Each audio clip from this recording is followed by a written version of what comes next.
Hello, जय श्री कृष्ण, जय माता जी। आप लोग के आप सबके ही अद्याशक्ति एस्ट्रोलॉजी चैनल में एस्ट्रोलॉजर प्रियंका आपको स्वागत करती हूँ। और मैं आप लोग को कार्तिक मास की 23वें अध्याय की व्रत कथा सुनाने जा रही हूँ। कृपया ध्यान से सुने।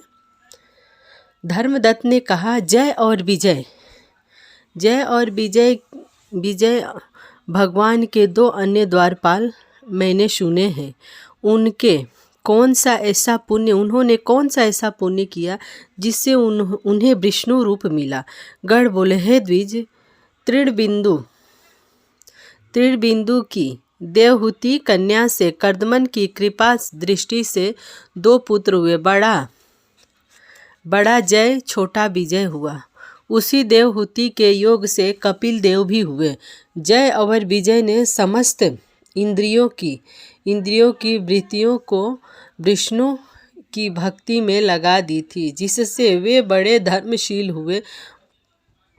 उनके नित्य अष्टाक्षरी विद्या का जप करने और विष्णु का पूजन करने से विष्णु ने उन्हें साक्षात दर्शन दिया। यज्ञ कर्दमन हेतु मरुत राजा ने उनको बुलाया। वे यज्ञ करने में निपुण थे। उनको देवता और ऋषि भी पूजते थे। वे वहाँ गए उस यज्ञ में जय ब्रह्मा और विजय याचक हुए। उन्होंने संपूर्ण यज्ञ पूर्ण किया। मरुत ने यज्ञ का स्नान करके उनको बहुत द्रव्य दिया। उस धन को लेकर वे अपने आश्रम को आ गए। भगवान ने अलग अलग पूजन और प्रसन्नता के लिए उस धन को परस्पर बांटने लगे। जय ने कहा कि दोनों का समान भाग होना चाहिए, और विजय बोला, जो जिसको मिल गया वह उसी का है। तब जय ने अपने चित्त में दुखी हो विजय को श्राप दिया कि तू द्रव्य को ग्रहण करके नहीं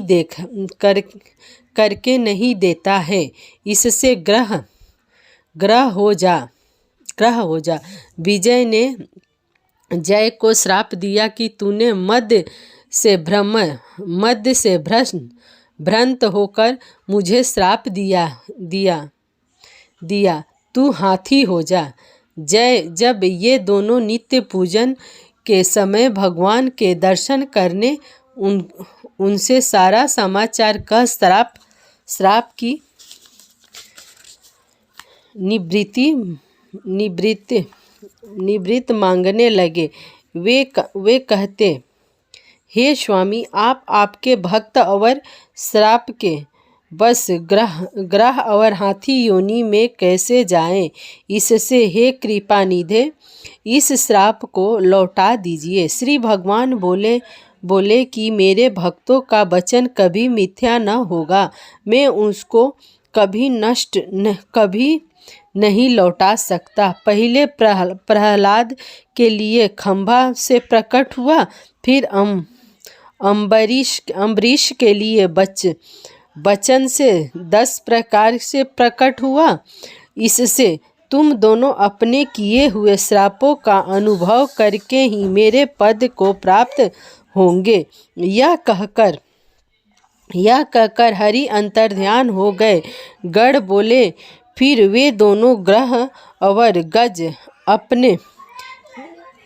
अपने कार्तिक पूर्णिमा के दिन गंडकी में स्नान करने के लिए गजराज गए। उस शाप के कारण ग्रह ने उस गढ़ का पैर पकड़ लिया। ग्रह से पकड़े हुए हाथी ने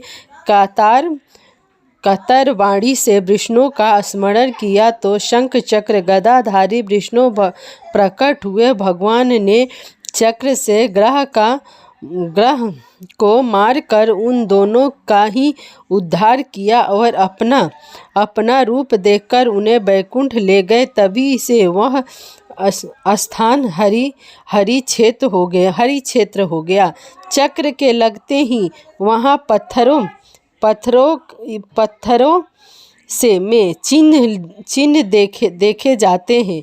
हे ब्राह्मण, वे दोनों जय विजय इस प्रकार संसार में प्रसिद्ध हुए और वे दोनों विष्णु के प्यारे होकर उनके द्वार पर रहते हैं। इससे धर्म यज्ञ तू भी नित्य विष्णु के व्रत स्थिर होकर मत्सरता और कपट छोड़कर समझदारी समर्सित हो जा। सदा तुला, मकर और मेष में सूर्य में प्रातः काल स्नान कर एकादशी का व्रत और तुलसी के वन का पालन किया कर। ब्राह्मण, गौ और वैष्णव की सेवा करना, सदा मनुष्य कंजी बैगन का त्याग करना। इसी प्रकार हे धर्मदत्त, इस देह का अंत होने पर तुम भी हमारी तरह विष्णु के परम पद को प्राप्त हो जाओगे। जन्म से किए गए इस व्रत से यज्ञ, दान, तीर्थ के कोई अधिक नहीं है। हे ब्राह्मण में श्रेष्ठ, तुम धन्य हो, क्योंकि तुमने यह व्रत किया जिसके आधे फल को पाकर ये कलहा हमारे संग विष्णु लोक को जा रही है। नारद जी बोले, इसी प्रकार धर्मदत्त ने कहकर और विमान में बैठकर वे दोनों कलहा समेत बैकुंठ को गए। धर्मदत्त भी विश्वास युक्त हो उन व्रतों को करता हुआ अंत में देहांत होने पर दोनों स्त्रियों के साथ बैकुंठ को गया। इस इतिहास को जो पुरुष सुने और सुनावे वह भी जगत गुरु की कृपा से भगवान के